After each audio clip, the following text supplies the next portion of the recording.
अस्सलाम वालेकुम स्टूडेंट्स, आज हम परफॉर्म करेंगे practical based assessment federal board chemistry matric का नेक्स्ट प्रैक्टिकल जो कि है prepare crystals of copper sulphate.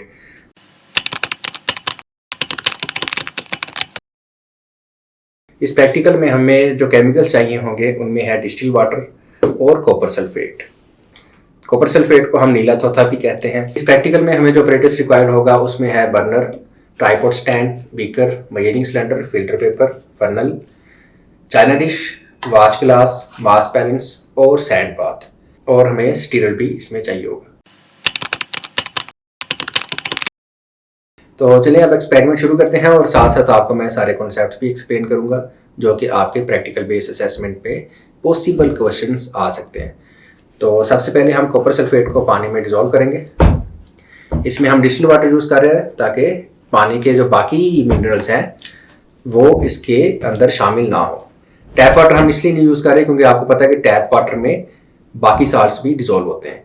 तो उस केस में क्या होगा कि जब क्रिस्टलाइजेशन होगी तो बाकी साल्ट्स भी हमें क्रिस्टल्स की फॉर्म में मिल सकते हैं। तो कॉपर सल्फेट के प्योर क्रिस्टल हमें हासिल नहीं होंगे। लैब के अंदर हम ज़्यादातर इसीलिए डिस्टिल वाटर का इस्तेमाल करते हैं। तो सबसे पहले हम 40 मिलीलीटर वाटर लेंगे, डिस्टिल वाटर, इस मेजरिंग सिलेंडर में। मेजरिंग सिलेंडर का यही पर्पज़ होता है कि एक्यूरेट वॉल्यूम हम लिक्विड का ले सकें।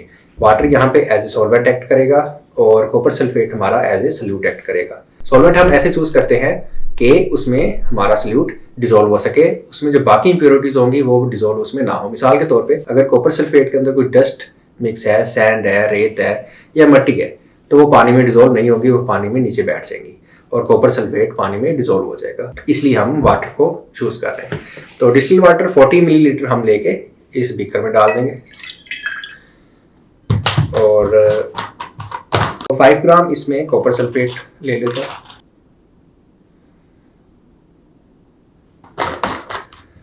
इसे डिस्टिल वाटर में डाल दें। थोड़ा सा कॉपर सल्फेट बीकर में ऊपर लग गया था और उसे भी दोबारा पानी में शामिल कर लेंगे। इसका प्रॉपर ये होता है कि इसको आप किसी भी स्टीयर से या चम्मच से इसमें अच्छे से हल करें। लेकिन अगर आपको ये खतरा नहीं है कि आपका सॉल्यूशन बीकर से बाहर आ जाएगा, सॉल्यूशन या बहुत ज़्यादा नहीं है, तो आप इसको इस मेथड से भी डिसॉल्व कर सकते हैं। तो आप देख सकते हैं कि ये सॉल्यूशन आहिस्ता आहिस्ता ब्लू होना शुरू हो चुका है। इसका मतलब ये कि copper sulphate Aahista Aahista distil water में डिसॉल्व हो रहा है। इसे मुकम्मल तौर पे इसमें डिसॉल्व करेंगे। सैचुरेटेड सॉल्यूशन हमारे पास आना चाहिए। सैचुरेटेड वो सॉल्यूशन होता है कि जिसमें मजीद सल्यूट डिसॉल्व ना किया जा सके। तो जिस पॉइंट के ऊपर मजीद कॉपर सल्फेट इसमें डिसॉल्व ना हो तो उस पॉइंट के ऊपर हमें पता चल जाएगा कि अब ये कॉपर सल्फेट का सैचुरेटेड सॉल्यूशन तैयार हो गया। आप देख सकते हैं कि इसमें बिल्कुल कॉपर सल्फेट अब नहीं बचा, सारे का सारा इसमें पानी में डिसॉल्व हो चुका है। इसमें 3 ग्राम कॉपर सल्फेट और डिसॉल्व करते हैं। क्रिस्टलाइजेशन का प्रोसेस इंडस्ट्री में बहुत ज़्यादा यूज होता है, खासतौर पे शुगर इंडस्ट्री में। तो शुगर के जो शाइनी क्रिस्टल बनाए जाते हैं वो इसी क्रिस्टलाइजेशन प्रोसेस के थ्रू बनाए जाते हैं। क्रिस्टलाइजेशन में हम सल्यूट को सॉल्वेंट में डिसॉल्व करते हैं, तब तक डिसॉल्व करते हैं तब तक सैचुरेशन पॉइंट ना आ जाए। सैचुरेशन पॉइंट से थोड़ा सा मजीद इसको डिसॉल्व किया जाता है, यानी हम इसको हीटअप करते हैं। हीटअप से होता है कि सॉल्वेंट की जो मिकदार होती है वो थोड़ी सी कम हो जाती है। जैसे ही सॉल्वेंट की मिकदार थोड़ी सी कम होती है, सल्यूट की मिकदार उसमें ज़्यादा होती है, तो उस पॉइंट को हम कहते हैं सुपर सैचुरेशन। तो सोल्यूशन को सुपर सैचुरेशन में ला के हम फिर ठंडा करते हैं। जब ठंडा करते हैं तो ठंडा करने से ये होता है कि चीज़ों की सॉल्युबिलिटी कम हो जाती है। आप लोगों ने देखा होगा कि अगर आप चीनी को ठंडे पानी में डिसॉल्व करें तो वो ज़्यादा डिसॉल्व नहीं होती, लेकिन अगर आप चीनी को गर्म पानी में डिसॉल्व करें तो बहुत जल्दी डिसॉल्व होती है। तो जैसे ही सोल्यूशन दोबारा ठंडा होता है, इसमें जो डिसॉल्व कॉपर सल्फेट होता है वो बाहर आना शुरू हो जाता है, क्रिस्टल्स की फॉर्म में वो बाहर आता है। और उस केस में जब वो बाहर एक्सट्रैक्ट उसके क्रिस्टल्स बाहर आएंगे तो वो प्योर क्रिस्टल्स होंगे। तो देखें कि जो 3 ग्राम हमने मजीद कॉपर सल्फेट ऐड किया था वो भी अब कम्प्लीटली डिसॉल्व हो चुका है।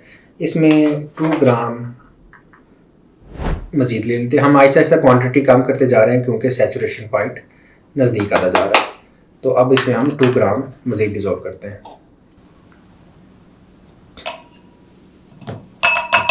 जिस मोमेंट पे मजीद डिसॉल्व होना बंद हो जाएगा उस मोमेंट पे हम स्टॉप हो जाएंगे। कितना खूबसूरत ब्लू सॉल्यूशन तैयार हो रहा है। ये बहुत जहरीला केमिकल है और जो मुहावरे हैं वो भी इसी से रिलेटेड है। अब इसमें मज़ीद कॉपर सल्फेट डिसॉल्व नहीं हो रहा। स्टूडेंट्स देखें कि मज़ीद कॉपर सल्फेट अब पानी में डिसॉल्व नहीं हो रहा। इसका मतलब ये है कि अब इसका सैचुरेटेड सोल्यूशन तैयार हो चुका है। इसको जितना भी आप हिला लें, देखें नीचे बिल्कुल सेंटर में कॉपर सल्फेट के छोटे छोटे ज़रात मौजूद हैं, तो वो इसमें डिज़ोल्व नहीं हो रहे। अब हम सेट करते हैं आयरन स्टैंड को। आयरन स्टैंड को हम इसलिए सेट करेंगे क्योंकि इसके अंदर बहुत सी इम्प्योरिटीज़ मौजूद हैं। आप ये सपोज कर लें कि इसमें इम्प्योरिटीज़ हैं, तो इन इम्प्योरिटीज़ को आप फिल्टर पेपर से फिल्टर आउट कर देंगे और फिर हमारे पास एक प्योर सोल्यूशन आ जाएगा कॉपर सल्फेट का, और उस प्योर सोल्यूशन से हम अपनी कॉपर सल्फेट की प्योर क्रिस्टल्स हासिल कर लेंगे। तो आयरन स्टैंड को सेट इस तरह से करना है कि जब इसे हम फिल्टर करें तो जो फिल्ट्रेट हो यानी वाटर वो इसके अंदर बिल्कुल आराम से गिरे, स्प्लैश आउट ना हो। तो इसका लेवल हम सेट कर देते हैं। फनल को इसमें डालेंगे। तो फनल का जो बॉटम एंड है यानी इसकी जो नेक है वो चाइना डिश के ऑलमोस्ट सेंटर तक होनी चाहिए। ठीक है, आप देख सकते हैं। ओके, अब इसके बाद हम फनल में फिल्टर पेपर लगाएंगे। फिल्टर पेपर लगाने के तरीके पर मैंने एक वीडियो बनाई है, वो आप मेरे चैनल पे जाके देख सकते हैं। फिल्टर पेपर लगा के आप इसमें सॉल्यूशन आहिस्ता आहिस्ता डालेंगे। इसे आहिस्ता आहिस्ता अगर हम स्टीर करते हैं तो फिल्ट्रेशन का प्रोसेस फास्ट होगा। इसमें ग्लास स्टीरर इसलिए यूज़ किया जाता है क्योंकि ग्लास ज़्यादातर केमिकल से रिएक्ट नहीं करता। अगर मैं कोई आयरन का स्टीरर यूज़ करूँगा उससे क्या होगा, आयरन कॉपर सल्फेट के सोल्यूशन से रिएक्ट कर जाएगा, जो कि हम नहीं चाहते। आहिस्ता आहिस्ता नीचे प्योर कॉपर सल्फेट का सोल्यूशन हासिल हो रहा है। इसका लेवल थोड़ा सा ऊपर कर देते हैं।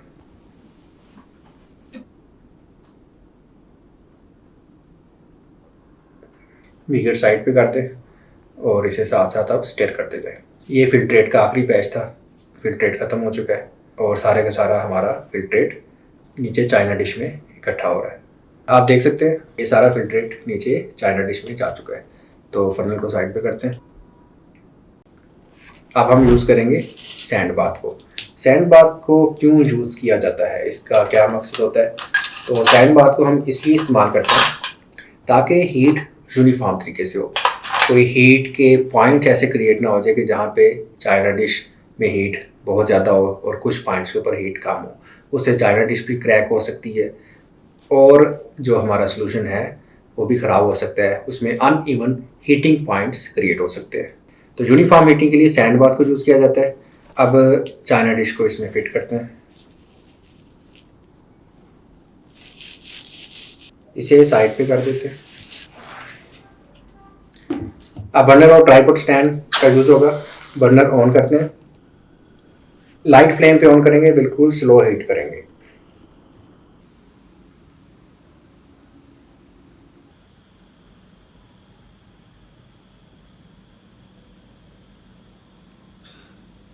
स्टूडेंट्स, क्या आपको पता है कि जो माइक्रो चिप्स यूज़ होती हैं प्रोसेसर बनाने में, चिप्स बनाने में, सिलिकॉन से वो बनाई जाती हैं और उसमें जो सिलिकॉन की प्योरिटी चाहिए होती है वो बहुत ज़्यादा प्योर सिलिकॉन चाहिए होता है। 99.999% प्योर सिलिकॉन चाहिए होता है। और वो जो सिलिकॉन हम ऑब्टेन करते हैं, हासिल करते हैं, वो भी क्रिस्टलाइजेशन के थ्रू हासिल करते हैं।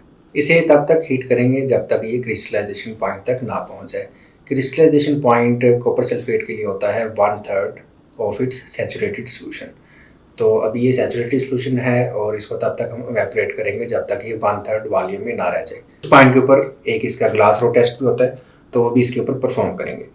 तो जैसे ही इसका क्रिस्टलाइजेशन पॉइंट आएगा हम बर्नर को रिमूव कर देंगे और इसे स्लोली कूल होने देंगे। जितना स्लोली ये ठंडा होगा तो उतने ही अच्छे क्रिस्टल्स हमारे पास ऑब्टेन होंगे।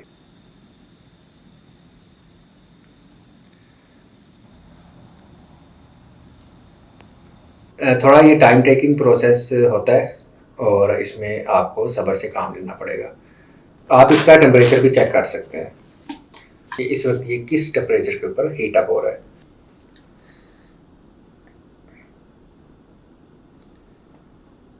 तो ये 70 से 80 के दरमियान में इस वक्त हीट अप हो रहा है।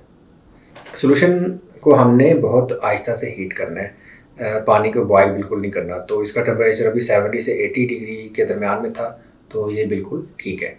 अगर 100 क्रॉस करेगा टेम्परेचर या 100 के ऊपर पानी बॉयल होना शुरू हो जाएगा तो उसमें क्या होगा कि स्प्लैश आउट हो सकता है जो क्रिस्टल्स होंगे वो सही फॉर्म नहीं होंगे या कुछ और प्रॉब्लम इसमें आ सकते हैं। तो अब असल में इसमें हो क्या रहा है, इसमें अब सॉल्वेंट की जो मिकदार है वो आहिस्ता आहिस्ता कम हो रही है। सॉल्वेंट की मिकदार कम होगी, सोल्यूट की मिकदार ज़्यादा होगी, तो सोल्यूशन क्या हो जाएगा, सुपर सैचुरेट होता जाएगा। और सुपर सैचुरेटेड सोल्यूशन को जब हम ठंडा करेंगे उसमें जो एक्स्ट्रा अमाउंट होगी कॉपर सल्फेट की वो बाहर आ जाएगी क्रिस्टल्स की फॉर्म में। यानी हमने 40 मिलीलीटर पानी लिया था और उसमें हमने पहले 5, 3 और 2 यानी 10 ग्राम कॉपर सल्फेट डिजोल्व किया था। 10 ग्राम से ज़्यादा उसमें डिजोल्व नहीं हो रहा था, तो ऑलमोस्ट 10 ग्राम 40 मिलीलीटर के अंदर डिजोल्व हो गया और एक्स्ट्रा जो है था वो नीचे बैठ गया, उसको हमने फ़िल्टर आउट किया। अब हम क्या कर रहे हैं, उस 40 मिलीलीटर जो वाटर है उसको एवेपोरेट कर रहे हैं। 40 मिलीलीटर वाटर को जब एवेपोरेट करेंगे तो आहिस्ता आहिस्ता वाटर की क्वांटिटी इसमें कम होती जाएगी और कॉपर सल्फेट की क्वांटिटी उतनी की उतनी रहेगी, यानी 10 ग्राम। तो इसका मतलब ये है कि वो सुपर सैचुरेट हो रहा है सोल्यूशन। नॉर्मली अगर टेम्परेचर कम होता, नॉर्मल रूम टेम्परेचर होता, तो उसमें क्या होना था, जब वाटर का वॉल्यूम 40 मिलीलीटर से अगर 30 मिलीलीटर के ऊपर आ रहा है या 20 मिलीलीटर के ऊपर आ रहा है, तो उसमें कॉपर सल्फेट की जो अमाउंट थी वो 10 ग्राम की बजाय 5 ग्राम डिजोल्व होनी चाहिए थी। तो अब क्या होगा कि जब वाटर का वॉल्यूम 40 से 20 पे आएगा तो उसमें जो कॉपर सल्फेट की अमाउंट है वो 10 ग्राम ही रहेगी, 5 ग्राम पे नहीं जाएगी। इसका मतलब 5 ग्राम जो कॉपर सल्फेट है वो इसमें एक्स्ट्रा डिजोल्व होगा और वो ठंडा करने के ऊपर इसमें से बाहर आ जाएगा क्रिस्टल्स की फॉर्म में। तो that's the whole point of crystallization. इसको थोड़ा सा ज़्यादा हीट करते हैं ताकि एवेपोरेशन थोड़ी सी फास्ट हो जाए। सुपर सैचुरेशन को चेक करने के लिए ग्लास रोड टेस्ट होता है। उसमें हम ये करते हैं कि ग्लास रोड को सोल्यूशन में डिप करते हैं, इसमें हम चेक करेंगे कि इसका सुपर सैचुरेटेड पॉइंट अभी आया है या नहीं। तो उसके लिए थोड़ा सा कॉपर सल्फेट का सोल्यूशन हम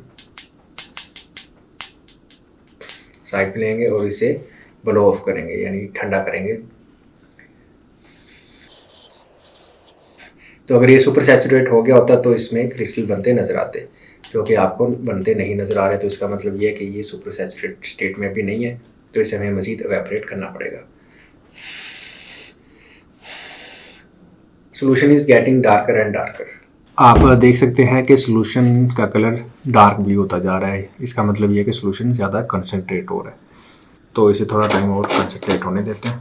आप देख सकते हैं कि जैसे ही इसमें से कॉपर सल्फेट एवेपोरेट हुआ है, जिस बीकर में हमने डिज़ोल्व किया था, पीछे कॉपर सल्फेट के क्रिस्टल्स छोड़ गए। लेकिन ये क्रिस्टल बीकर के साथ चिमटियों में इनको हम अलहदा करेंगे, इसमें इम्प्योरिटीज़ होंगी और यहाँ पे जो क्रिस्टल बनेंगे वो बिल्कुल प्योर क्रिस्टल्स होंगे। सेम प्रोसीजर दोबारा रिपीट करेंगे। थोड़ा सा कॉपर सल्फेट लेके इस पर डिप करेंगे, इसके ऊपर लगाएंगे और इसे ठंडा करेंगे। आप देख सकते हैं इसमें बहुत बारीक बारीक आपको क्रिस्टल्स नज़र आ रहे होंगे, तो इट मीन्स कि हमारा क्रिस्टलाइजेशन पॉइंट आ चुका है। बर्नर ऑफ कर देंगे, बर्नर ऑफ करके इसे साइड पे कर देते हैं और अब इसे स्लोली कूल डाउन होने देंगे। अब हम इसको रिमूव करेंगे, इसे पिक करेंगे टोंग से।